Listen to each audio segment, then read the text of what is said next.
കഴിഞ്ഞ വീഡിയോയിൽ പല കൂട്ടുകാരും ചോദിച്ചു ചേച്ചിയുടെ സൗണ്ടിന് എന്ത് പറ്റിയെന്ന്. പനി പിടിച്ചതാണ് കേട്ടോ. പനി പിടിക്കുന്നതിന് തൊട്ട് മുന്നുള്ള വീഡിയോ ആണ് ഇത്. പനി വരുന്നതിന് മുമ്പുള്ള ക്ഷീണമാണ് എൻ്റെ മുഖത്ത് നിങ്ങൾ കണ്ടുകൊണ്ടിരിക്കുന്നത് കേട്ടോ. ഇനിയിപ്പോൾ ഏത് അസുഖം വന്നോട്ടെ അതിന് മുമ്പ് എനിക്ക് കിട്ടുന്ന സൂചനയാണ് തൊണ്ടവേദന കേട്ടോ. തൊണ്ട ചൊറിയാൻ തുടങ്ങും, അതുപോലെ തന്നെ തുമ്മലും അലർജിയൊക്കെ ആവും കേട്ടോ. അങ്ങനെ അലർജി ആയി തുടങ്ങിയിട്ടുണ്ട്. അപ്പത്തേക്ക് ഞാൻ പോയിട്ട് ഇതേ ഗുളികയെല്ലാം വാങ്ങിയിട്ടുണ്ട്. എവിടെ നിന്നും അനിയൻ കൊണ്ടുവന്ന പനിയാണ് കേട്ടോ. അവന് പുറകെ കുഞ്ഞുങ്ങൾക്കായി, അമ്മയ്ക്കായി, ഇപ്പൊ ദേ എനിക്കും ആയി ഗൈസ്. അപ്പുണ്ണിക്ക് ബട്ടർ ബൺ വാങ്ങാൻ വേണ്ടിയിട്ടാണ് ഏട്ടൻ ദേ ജലജ ബേക്കറിയിലേക്ക് പോയത് കേട്ടോ. അവനൊന്നും കഴിക്കുന്നില്ലെന്നേ. മുഖത്തെ ക്ഷീണം മാറ്റാൻ വേണ്ടിയിട്ട് അവിടെ ഇരുന്ന കൂളിംഗ് ഗ്ലാസ് വെച്ച് നോക്കിട്ടോ. പക്ഷെ ക്ഷീണമൊന്നും മാറുന്നില്ല.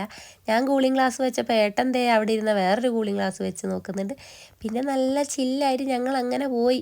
വരുന്ന വഴിയിൽ കുറച്ച് സാധനങ്ങളും ചിക്കനും വാങ്ങിട്ടോ. ആൽപ്പലീബയുടെ ഒരു ലോലിപ്പോപ്പും വാങ്ങി വായൊക്കെ ആകെ കഴിച്ചിരിക്കുകയാണ്. ഞാൻ മിഠായി കഴിക്കുന്നത് കണ്ടിട്ട് സഹിക്കാൻ പറ്റാതെ ഏട്ടൻ ഒരു കഷ്ണം തരുമെന്ന് ചോദിച്ചിട്ടോ. ഒരു കഷ്ണം എന്ന് വിചാരിച്ചപ്പോൾ ഇത്ര വലുത് കടിക്കുമെന്ന് വിചാരിച്ചില്ല. അപ്പം അന്നത്തെ വീഡിയോ എത്തുള്ളൂ.